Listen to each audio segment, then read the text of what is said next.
Dear student, আজকের এই প্রোগ্রামে আমরা দেখতে পাচ্ছি একটা প্রোগ্রাম বানানো হয়েছে। যে প্রোগ্রামে আমরা দেখছি ইউজারের কাছ থেকে দুটি নাম্বার নেওয়া হচ্ছে।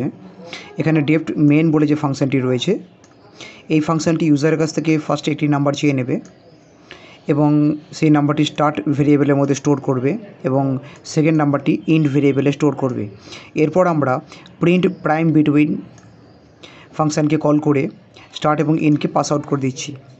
প্রিন্ট প্রাইম বিটুইন এর হচ্ছে সেই ফাংশনটি, যে ফাংশনটির মধ্যে স্টার্ট এবং ইন্টের ভ্যালুগুলি চলে আসছে।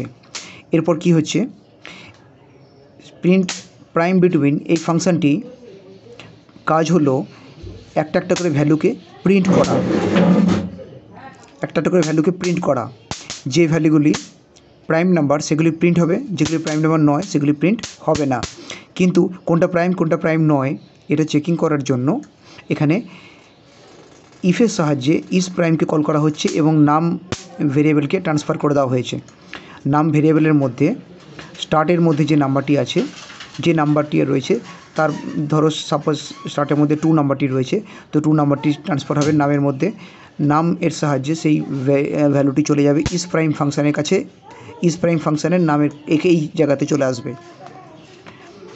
এইভাবে একটি একটি করে নাম্বার এখান থেকে ট্রান্সফার হবে, এই ফাংশনের কাছে যাবে। এই ফাংশন আবার এই ফর লুপের সাহায্যে চেকিং করে দেখবে যে কোন নাম্বারটি প্রাইম নাম্বার আর প্রাইম নাম্বার নয়। এইটা চেকিং করার জন্য এই ফর লুপকে আমরা এইভাবে লিখেছি, আই ইন রেঞ্জ ব্র্যাকেটের মধ্যে 2, ইন্ট ব্র্যাকেটের মধ্যে নাম এক্সপোনেন্ট 0.5।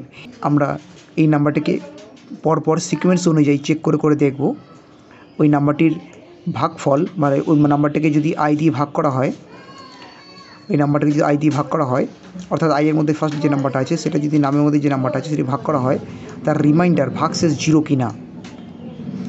এইভাবে একটা একটা করে নাম্বারকে ক্যালকুলেট চেকিং করে আর সেটিকে আবার এই নাম্বার